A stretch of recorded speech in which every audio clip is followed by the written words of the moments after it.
Hello, hello. There. My mic always tends to I make a one change and everything is like fighting each other. Or my mic swaps over because my controller is connected and you know, it's got a microphone on that too, so it wants to fight with that to be like, I am the mic.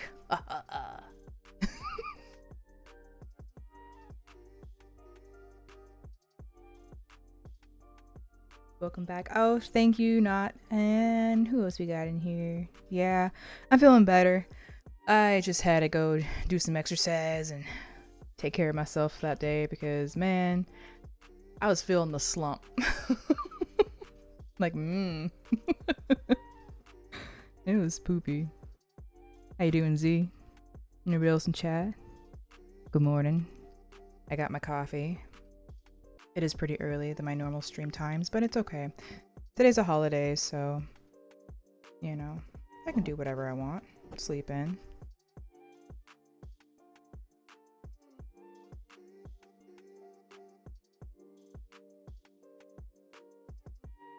Get this going, I guess.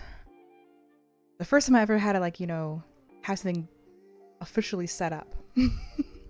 So fine, and having talking points for this stream, so it'll be interesting how I go about this. It'll be my first time, so don't be too harsh. But of course, for everyone, hello and welcome to the stream. And today we'll be diving into the basics of pencil imitation in Clip Studio Paint. I am pretty excited because we will blend traditional and digital techniques in today's study. So to get a truly unique style going on here. So, and plus I'll be introducing an amazing artist from history for some extra inspiration in today's art exploration. So grab your tablets, your notebooks, or notepads, and let's get sketching. So first up, we'll need to talk about what we'll need. So if you have a touchscreen tablet, you're going to need your art gloves, of course. Anything traditional, of course, your erasers or pencils for any sketches you'll be using for this process. If you have a scanner, that's great, but anything that can capture images like a phone or a tablet, etc., will be useful. And of course, Clip Studio Paint. This video only touches on Clip, sadly, but you can use any art program of your choice.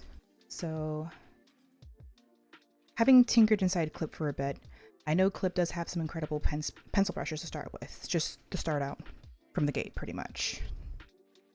And we'll be able to get that familiar traditional feel with pencils, which is going to be really nice. And then, of course, as you can see already on the screen, I mean, I'm only going to be using like a very limited palette. So red, blue, and yellow, the primary colors basically for this study. So in my toolbar, this is how I have mine set up. Everyone's like setup for Clip is going to be different, of course, but you just grab your pencil tool and then I'm going to zoom in a bit here. But you can adjust the brush density and the texture density. For me, I have it at 61 and 57, but you can adjust it to get any kind of look that you're after. So my brush is kind of small, so let's kind of bump it up a little bit. So it's very soft for me. I kind of like that, to have that sketchy look to it, to whatever I'm trying to draw. So if I can talk right and not stutter. I guess I'm nervous sometimes. I can't help it. I was kind of just do some practices with this.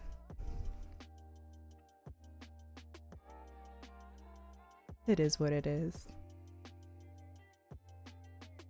Let's start out with using red here for a bit.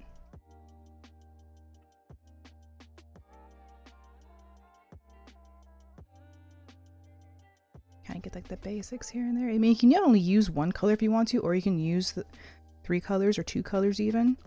It's really a challenge to kind of like use something outside the box.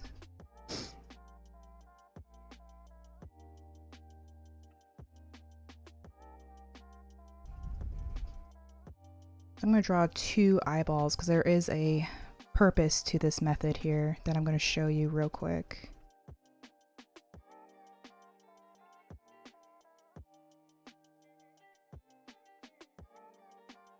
Everything's got a reason. I don't know, just 2 different eyeballs. That's all we need. Make sure we get an eyelid in there, an eyebrow.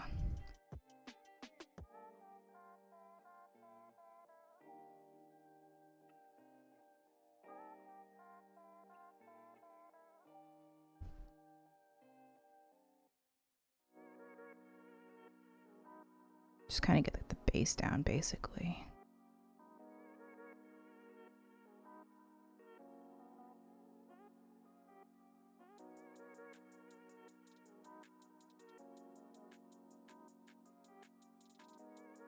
But hopefully everything kind of swapped over there for stream, like it was supposed to.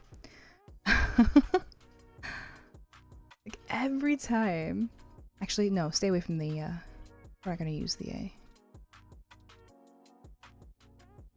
No erasers in this one. I don't feel like using erasers. I want to keep all the sketchy and messiness to it.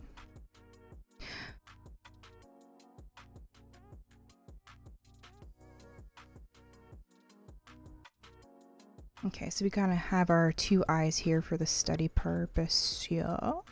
It's going to be coming up real quick. Kind of get enough shadowing and darks here and there.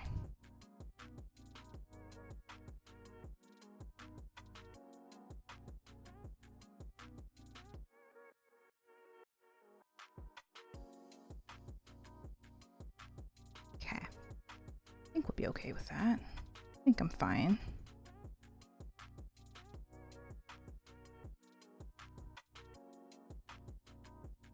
So I did draw 2 eyes because there is a reason.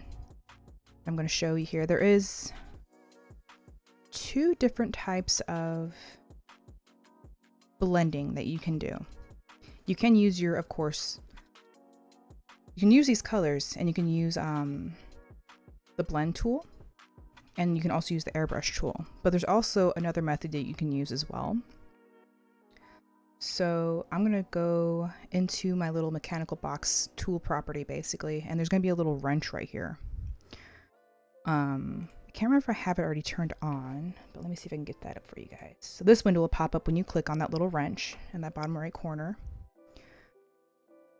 And then in the ink selection, you're gonna see this color mixing. Okay, yeah, I already have it on. So if I were to turn this off, there is gonna be a faint difference in the brush. So here, if we were to keep it off, if you were to select like blue or yellow at this point, or let's do blue, and we'll do like this bottom one right here. You're gonna see that it's really powerful, right? And it's kind of taking over that red now, and it's just like overlaying. Same thing with the yellow. If I can get over there. The window's kind of in my way. And I'm going to do that over here. It's going to really take over that red and just kind of erase it.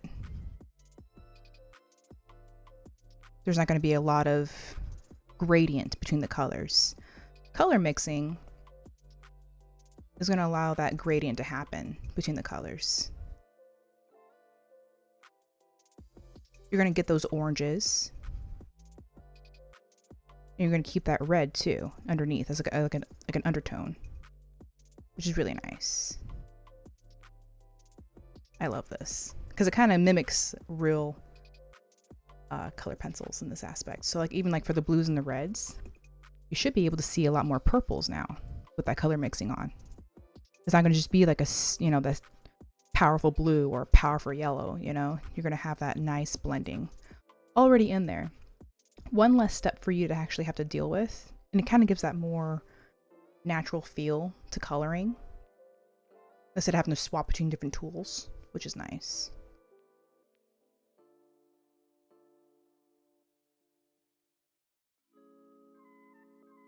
It's really good.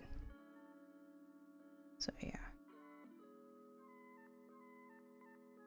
Like even up here in the eyebrows, you can kind of get some like depth going on here.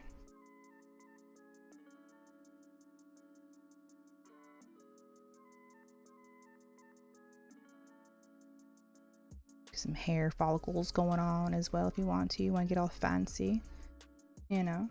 So that's like the stark difference between having color mixing on and having color mixing off, which is really nice.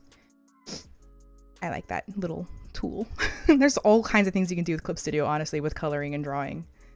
So you can always get your stuff to look a little bit more unique and traditional if you really are craving that traditional look. I'm gonna pop that window off. Get that out of here. It does have a softer look to it, and I like that personally. And you can go as detailed as possible if you want to. It's really up to you. And also, if you have any favorite custom brushes, you can drop the names in the chat if you'd like to, and let me know if you want me to demo one, because I'll give it a go. I'll download it for next stream or something, and we can try it out, or anything like that you want to see or have tested. Like, I'll be happy to go over that and give my 2 cents about it. Like, is it good? Is it worth it?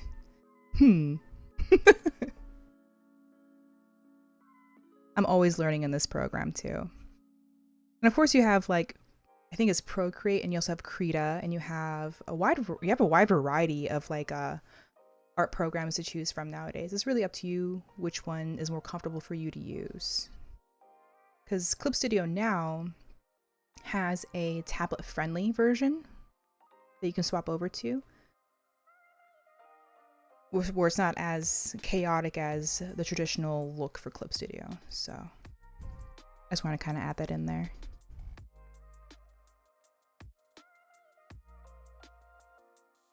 A little more streamlined, kind of like more like Procreate, how it looks is what it was kind of getting inspiration from, I'm pretty sure.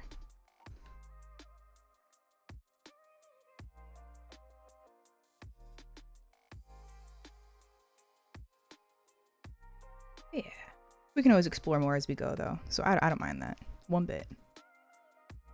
Let's see. So we're gonna go next into importing textures and scans. So this is gonna be like the next important part, because right now you can see the canvas is like that stark snow white. So you want to change that up. You don't really care for that too much, right? And of course, who doesn't love the real texture of paper? You know what I mean? In any drawing that you see. So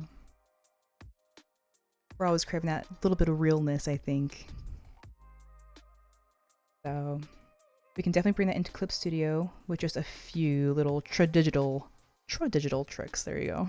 Make sure I said that right. So you're gonna add paper texture to the canvas. This is all you're pretty much doing at this point. You can scan in your own sketchbook paper, or you can find any kind of textures online. It's really up to you what kind of texture you're after. And so I already have mine already scanned in. So we got the sketch here. I already have it on multiply, but I'm going to turn it on. So you're going to see already a slight difference from, it's very slight. It's like more of a grayish undertone, basically. So I can probably zoom in. You're going to see like that nice texture of the paper, hopefully, versus not having that layer on. So it's going to be nice. So all I did, I keep it as, you know, full opacity, and I just hit multiply, basically. That's all you do for this part. So yeah, just with that simple little overlay, we're already looking a little bit more traditional, which is nice. It's like, yes, more power to us. So this is the digital sketch, right? So this is gonna be nice to do. Hopefully we can get into a little bit more stuff here real quick. I mean, more of an example I can even show is I do have some example art, some old school stuff. So to kind of give that contrast there. I mean, right here you kind of see it's a little bit, but having that texture in the background, it gives it very faint. Like in the greens, you'll see it more, I think. Possibly. Oh, I gotta put that in multiply. Hang on. Boop, boop, boop, boop. There you go. So on your example art or whatever you have in, you want to get like that traditional look, you can always do that with the paper, which is nice. If you already know this trick, awesome. If not, there's some food for thought for you.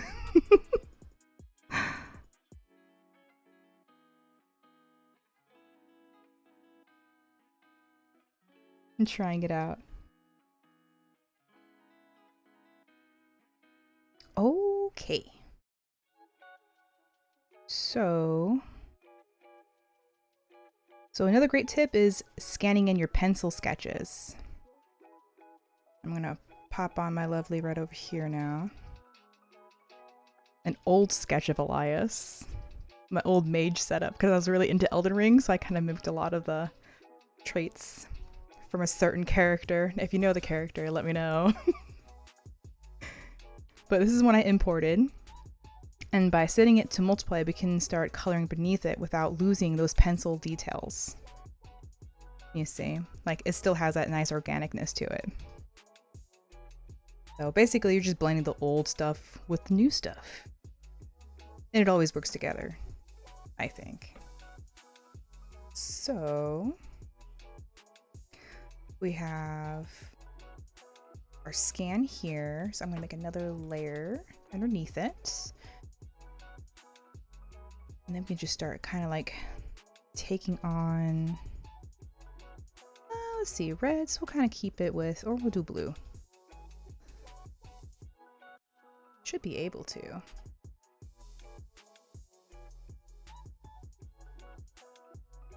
Kind of test it all out. Because blues I'm going to use more as a shadow, reds are going to be more like a mid-tone, and then the yellows are going to be more like a highlight, basically. That's how I'll be using this limited color palette.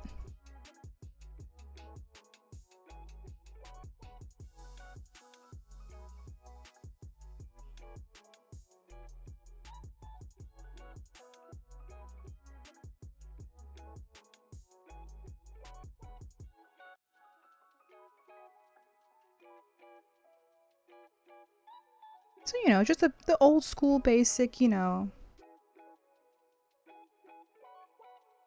techniques here and there. Adding it to your traditional sketches. That's what I used to do, actually, before I started going full digital. So.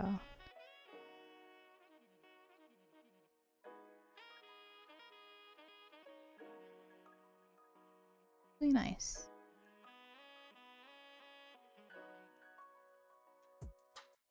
You just find all your shadows if you want, or you can do your mid-tones first, whatever you see fit.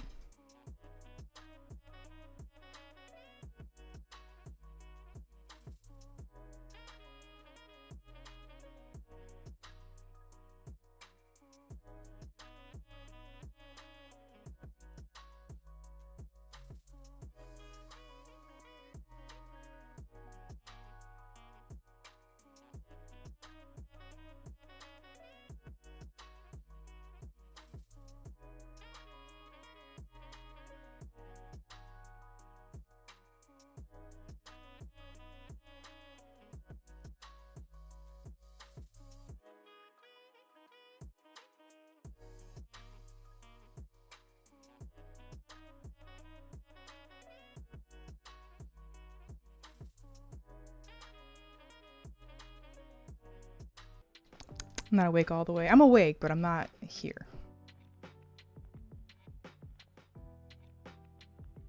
All here.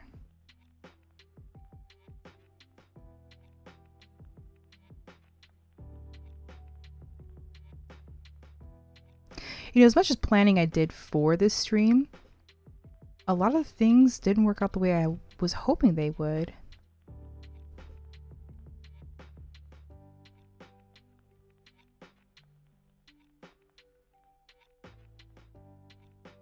Oh well. It'll get better. I like that contrast.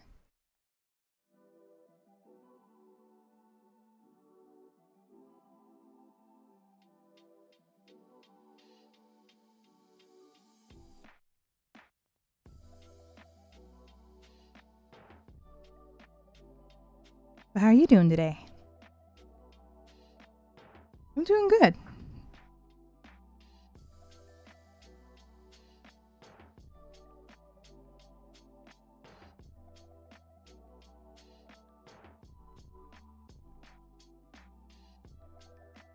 Yeah, his attention's on Farron. The tall and fair and beautiful. You know, I have actually a lot of cute drawings of him in his mage outfit like this, and Farron in her claymore attire. There's like a whole scenery that I made, and I'm like, why did I not finish this? It was hidden in one of my sketchbooks of my tens of thousands of sketchbooks in my room. When I first started building this story, back in, what was it, 2021, 2022, when I started sharing stuff about it, when it was just growing and just becoming its own thing. Lunar Cry, man, it's evolved so much. I know, but I do miss like the old, like the beginner concepts, because it's a very high fantasy werewolf story basically. Because I wasn't after like the whole cliche like it's a monster werewolf and oh no they change. Well, they do change it the moonlight, but they're conscious when they're shape shifting. I didn't want an American Werewolf in London, basically.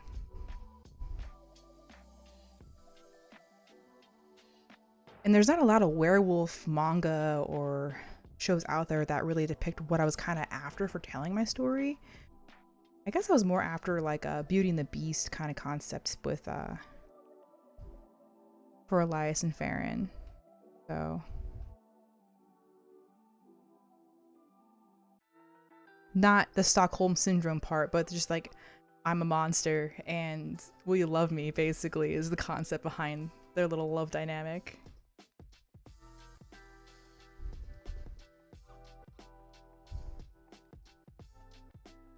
So, yeah. Really? You gotta be evil? Who is it? Only Z. Trouble.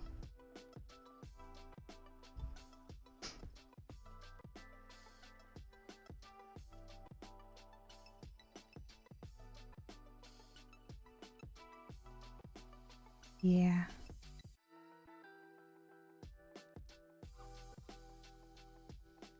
So far, just updated Andrea and Jones' character sheet. Very nice.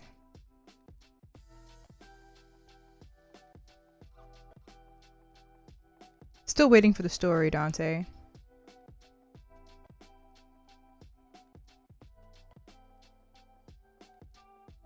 And then I'm pretty sure you'll probably say the same thing back at me, though.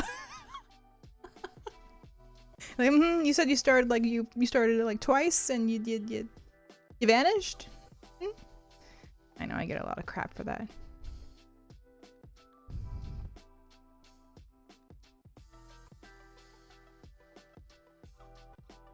Webcomic development, though, is a whole like process in itself, though.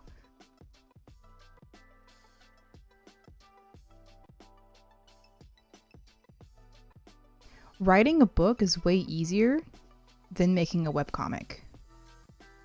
I think. Because not only are you doing the script writing, you're also drawing and doing layout for storyboarding.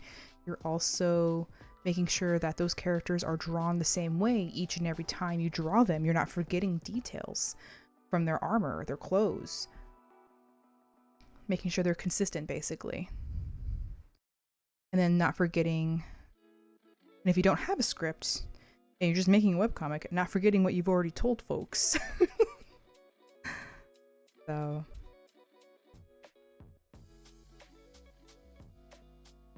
that's the hard part. It is definitely time consuming. And the way Webtoons wants like their creators to like be pumping out every week an episode, which is like over 30 panels, okay? You know, I get it. It probably is equivalent to like maybe doing 10 pages in a week, which was what I think mangaka do. They gotta pump out a whole chapter, I think. But like if that's your full-time job and that's what you're doing on a daily basis anyways, that's probably normal for some folks. But when you're like an average schmojo like moi, you already got a 9-to-5, it's really hard to like juggle making that, finding time for that, making the script, and just having daily stuff happen, you know? Feels like I had more time when I was in like middle school and high school to do that kind of stuff. But then I was always challenged by adults, I guess. They're like, oh, you're writing a story. What do you gotta write about? I'm like, I Like, really?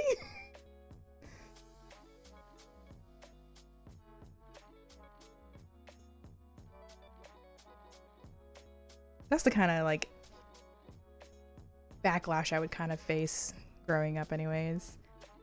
Oh, you need to work on this. You're not good enough at that. And I'm just like, hey now, I'm good at a little bit. I just gotta improve on some stuff.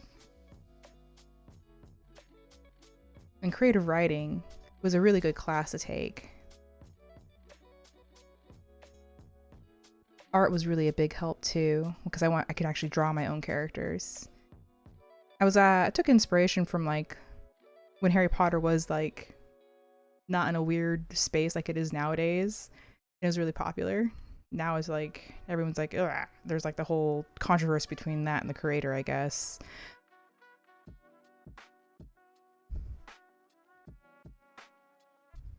I don't know all the ins and outs of it, but yeah. Where was I going with this? Anyways. The illustration parts in the book, that's what I was after. I think it was also Lemony Snicket's was another book that did that, where you'd read the book, but you had like little splash art moments for like the chapters. And I really liked that concept of storytelling. Or even the animatics from like the old TV shows I used to watch too, where they told stories. Not Animaniacs, animatics. Make sure I said that right.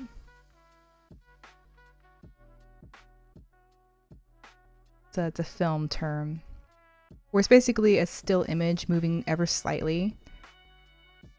It's not fully animated, but it's like just moving, not like the animation that you think of.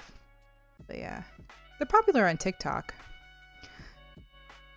which is interesting enough.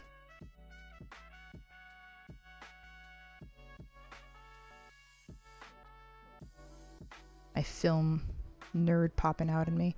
Sorry, I went to a high school that really cherished the arts, performing arts, choir.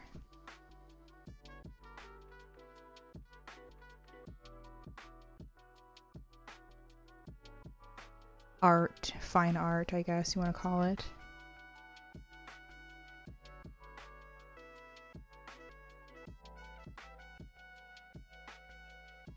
Some folks have a issue with everyone calling it fine art nowadays, I guess.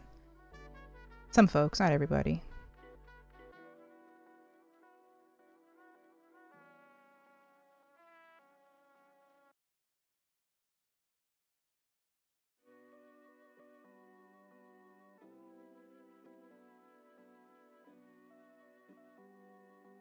Sorry, I'm all over the place with topics as I'm coloring in stuff. Random. I'm just talking the talk, really. I geek out on a lot of things. Just personal experience and stuff like that, mainly.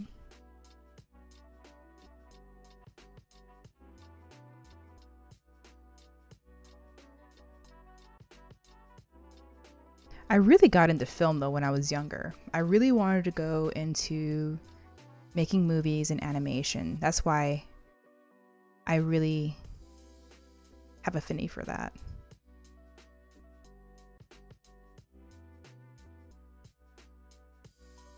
And hello.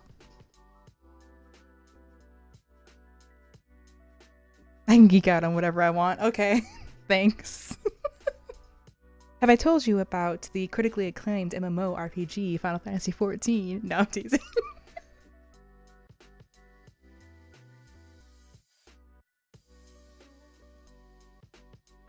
I just saw your comment though, not about the voice animatic for Lord of the Rings. I think I remember seeing a documentary about that. Actually, I think it was one of the first animations I saw as a kid. It was that one, and then there was the shadow animation, where it's a certain type of animation where it's actors just running around, but then they paint over it, and they called it shadow animation, I think, but it's probably called something different nowadays.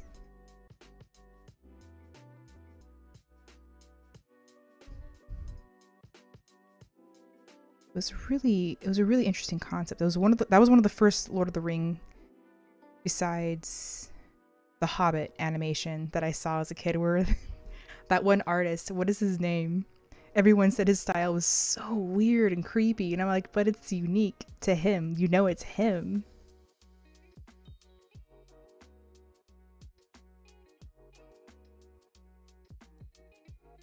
Let me see if I can find his name.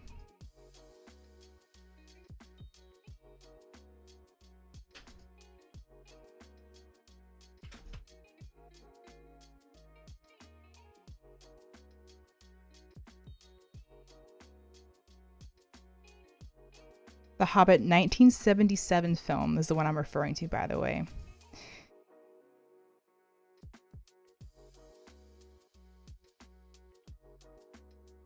That's the composer, but the artist who drew that they took inspiration from, I can't remember the name of the artist.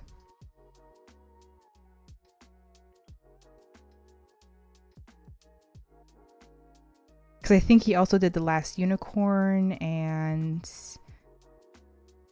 he did something else. I think he did poster art for that.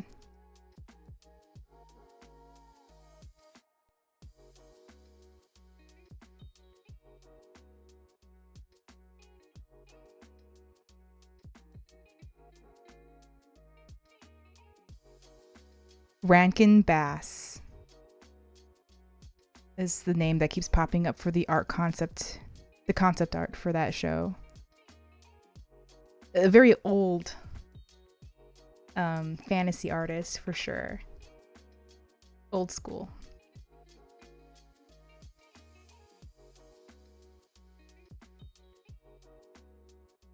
I actually took inspiration from that guy. As far as like the high fantasy goes, that guy had high fantasy art style.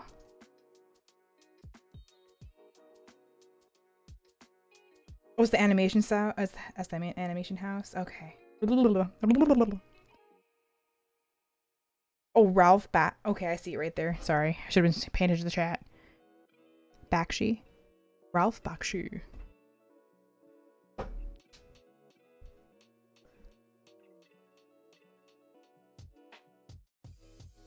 There we go.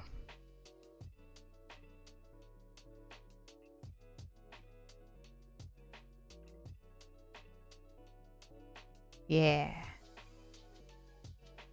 Thanks for helping me look into that. I was like, I knew it at one point in time, and over time, I just forget that knowledge if I don't use it on a daily basis. You know how it be.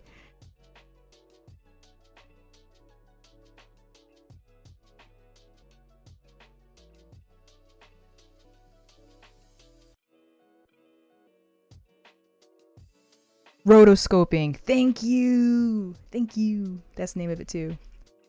I think we probably talked about this a while back too, and many other art streams.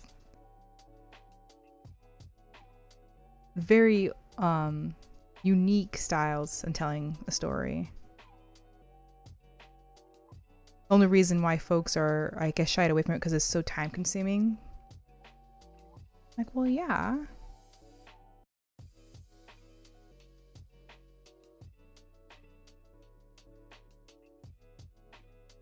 Imagine how animators used to feel back in the day when they had to draw panel by panel.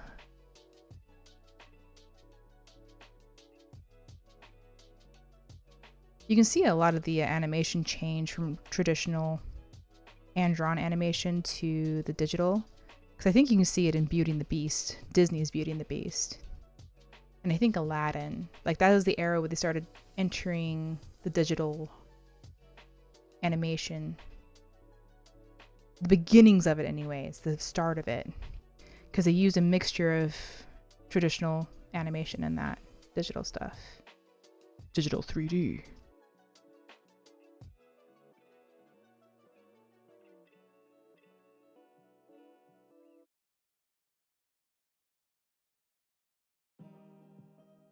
Animation history, yes. I love this stuff. I'm all about it. I'm all for it. That's the class I took in high school. All 4 years of high school, I took that class for film and animation. I I actually did get first place in one of the contests for one of my stories. Sadly, I don't have the old files for it. It literally was an automatic. And I had a big fat walking cat too. It was like he just wobbled. My first animations ever in history are lost to time. They're probably still with my high school. They probably have archives because they have archives of my old art that's there too. I noticed they display it when I walk in. Well, when I used to go pick up my sister anyways when she was in high school, I used to walk in and I'd see it displayed. I was like, ah, this is one of my originals that I forgot about. They can keep it. It's fine. I didn't sign it and I didn't date it. So there's your little tidbit of always sign your work, always date it. That way folks know who you are.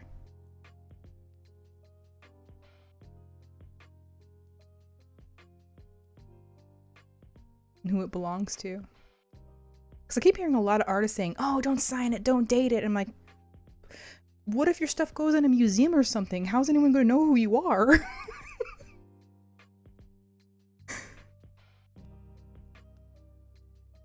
What if, like, 200 years from now, people are like, oh, this is a really cool furry artist. Who is this? Oh, it's Quartz Garden.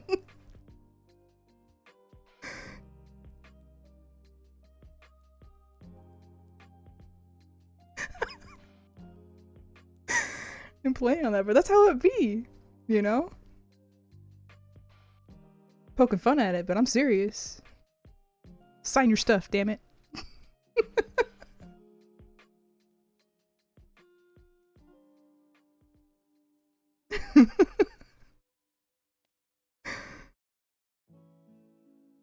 Sorry. I will get here to chat here in a minute, though.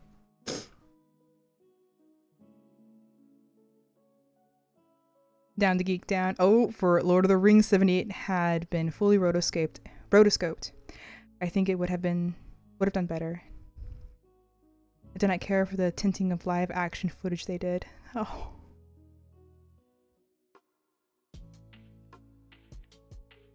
I think that's, yeah, it did have a weird, strange look to it. Like I had like a real life scenes in there still. I'd have to rewatch it. It's been so long since I've seen it. Digital was using digital ink and paint for hand-drawn animation with their cap system as of 1988. Oh, that's what it was.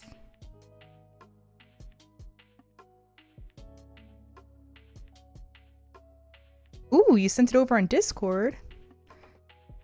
I saw you, Dante. And thank you, Not. That's awesome. Cap system. Without the sketch. Ooh.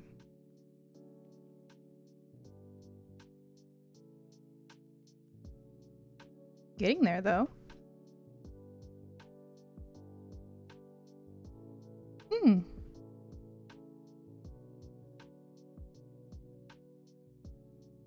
Could probably go in a little more detail with the mouth and everything and the nose.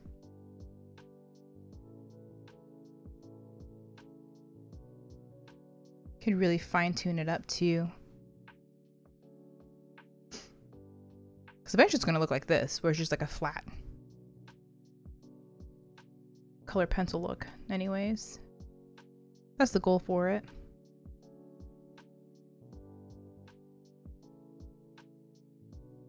So I don't think I'm going to be able to do that color layer like I was hoping to do.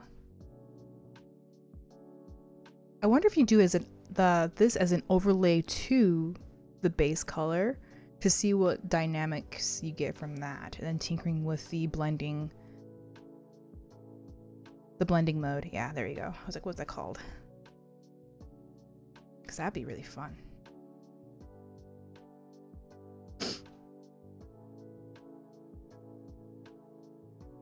Oh, it ain't a stream without mistakes. Truth.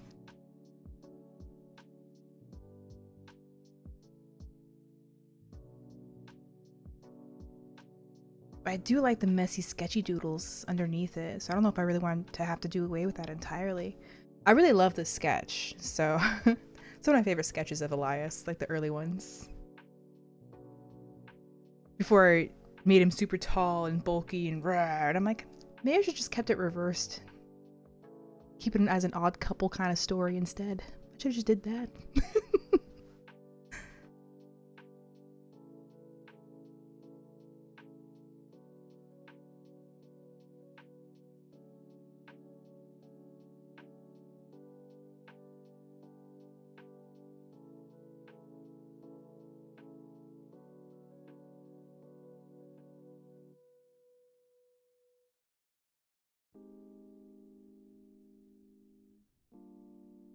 Shoulda, coulda, woulda,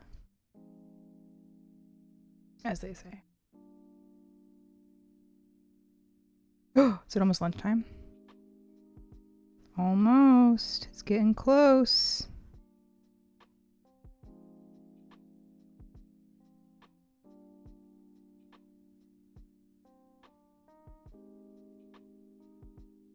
Go get some noms.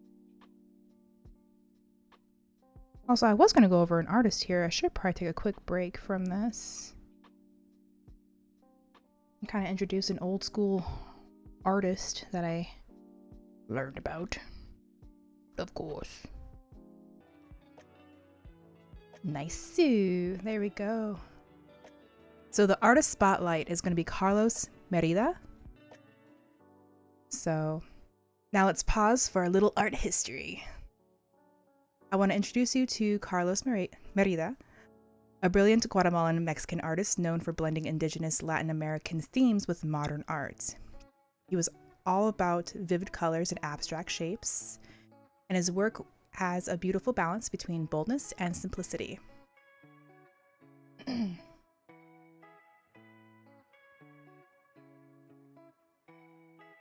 Go. Got a nice biography of him as well. So this is going to be the Phoenix Art, where I got a lot of information from. So Merida's artwork is modernist abstract that integrated Latin American culture with 20th century European painting. His work fused many aspects of surrealism, muralism, cubism, and European modernism, with elements of pre-Columbian Mayan culture.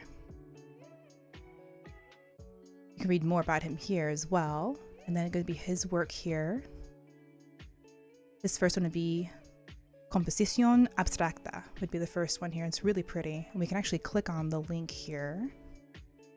So you can see on the website, I think it's going to let me toggle through.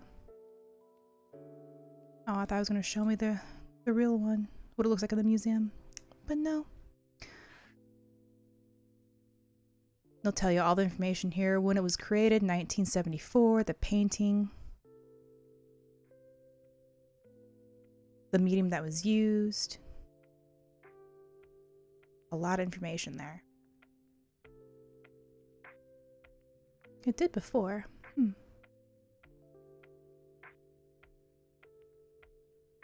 So, and also in 1910, he was only 19 years old. Merida's first art exhibit was in Paris, where he lived for 4 years. This is the time when he met and worked with Pablo Picasso, Piet Mondrian, and Amado Modigali. He returned to live in Mexico near the end of the Mexican Revolution, which was in 1919, where he then worked with Diego Rivera and Rufino Tamayo. Open another one of his art pieces here. Yeah, it shows that what it looks like in real life and a little bit more of a closer look. Motivo arcaico, I think is how you say that one. Archaic motive. Hopefully you guys can see that pretty well in there. I don't know how tiny it is. In Merida, he worked with many different mediums, including watercolor, oil, gouache, and pencil, parchment, and plastic as well.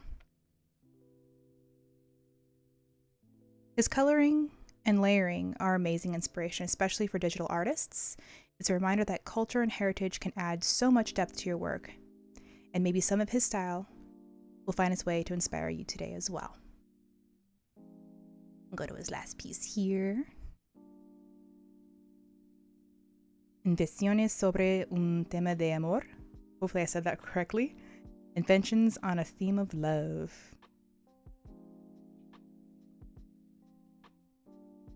And the color palettes. Not sure what this is for, to be honest. More information regarding him.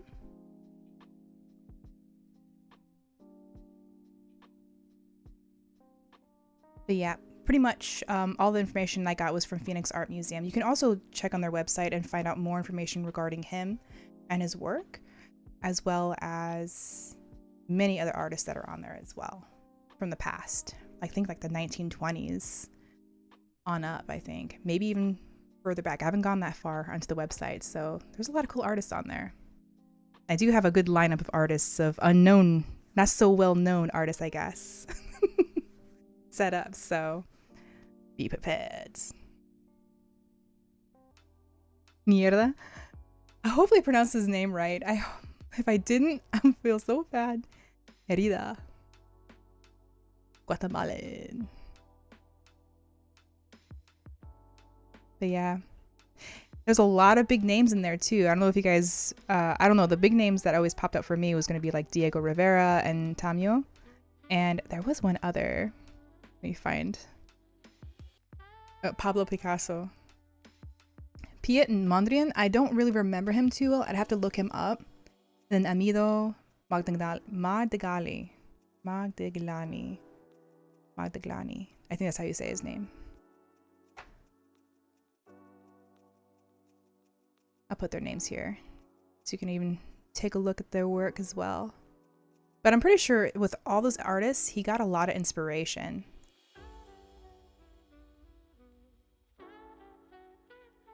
This Piet Mondrian and then Amedeo Magdaglani.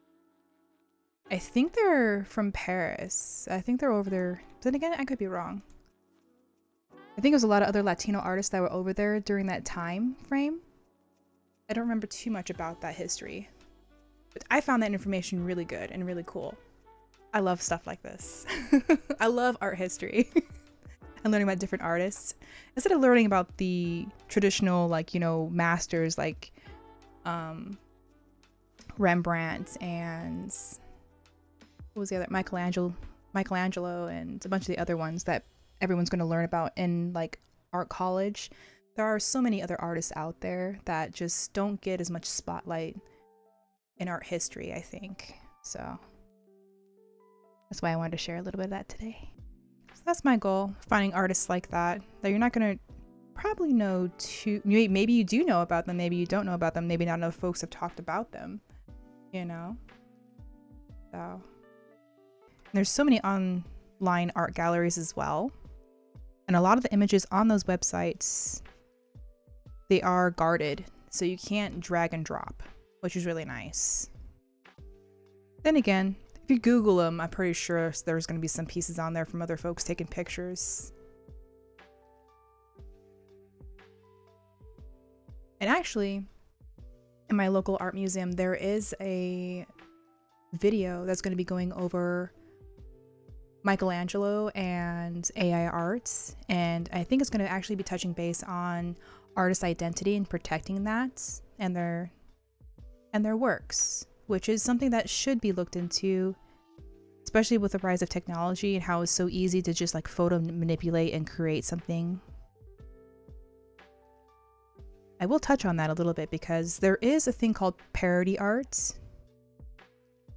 And there are copycat artists out there who do really good at copying, you know, other artists. And those are skills that are really good for like animation, comic book making. You mean the comic book artist needs help sometimes, you know? So they're going to need a copycat artist to help them with making pages. So they'll hire a few folks that have a similar art style to them to capture that. So those are entirely different than AI art though. I don't really see them as being the same thing. Some folks like to argue about that topic and say it is.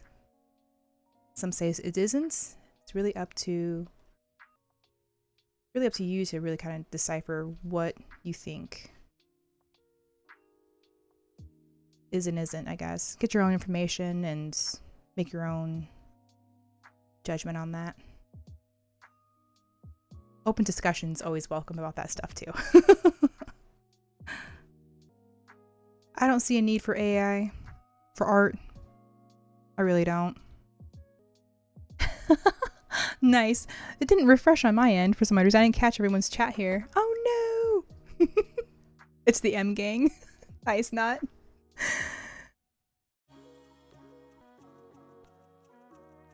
Do I go to any art? Yes, I do. I actually do. On Sundays, actually, there are free exhibits that we can go to. We don't have to pay to go into the art exhibits. So usually a lot of folks wait until then to go into our local art museums. We have one that's geared for Latin American art, of course. We have one where it's going to be for pretty much every art from every culture around the world. I could share those names of those art museums, but then again, maybe. I don't know. If I get brave enough, I might share them. We'll see.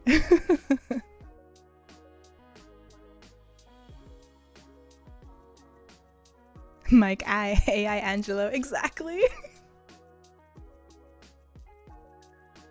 Yeah, it's definitely not. Yep.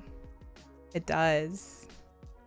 With parody art. I will agree with you on that, not. It does take a lot of work to do a parody.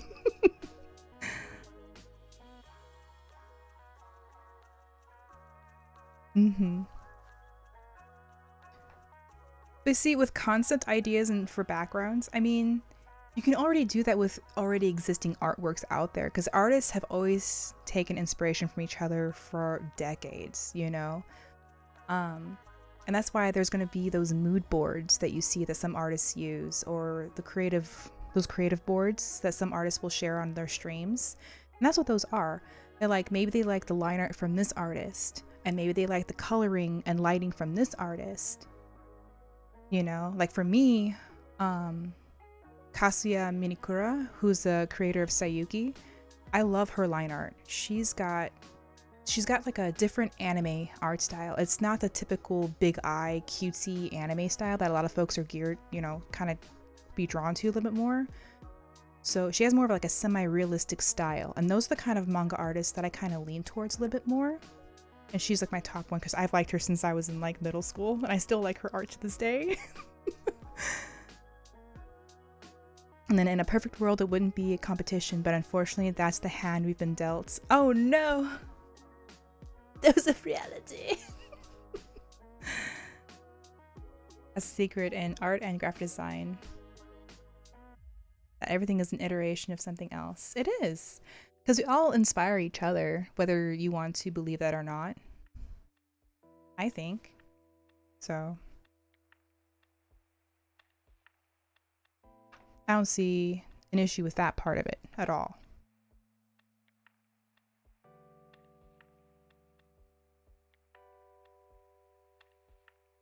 So, I mean, being an artist, it's very, you're free from, you know, to do whatever you want. There's a lot of freedom there. But there's always going to be a lot of self-doubt in your work, unfortunately, because we are, like many folks will say, we are our worst critics. And it is true. I face it pretty often, unfortunately. I mean, I've had folks go, oh, your werewolves aren't scary enough, or your stuff isn't like this. I'm like, well, yeah, because I'm not that artist, or that's not my taste in drawing werewolves. You know, what I took inspiration from was the werewolf lore about the fishing werewolves. I like the gentle side of the beast, I guess is what you want to say. So I'll lean towards always that concept. Yeah. That's my 2 cents. Of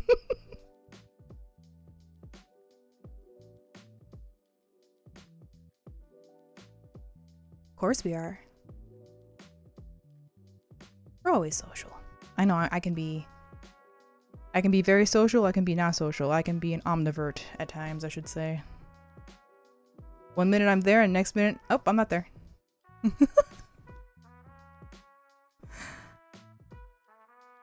But when I stay away for too long, I do get like, oh no, I'm lonely. I need to go be social.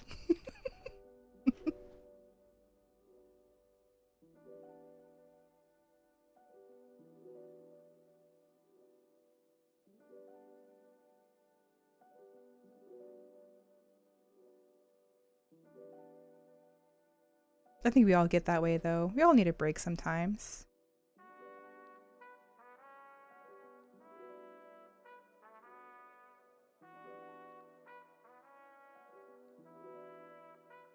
What do you do?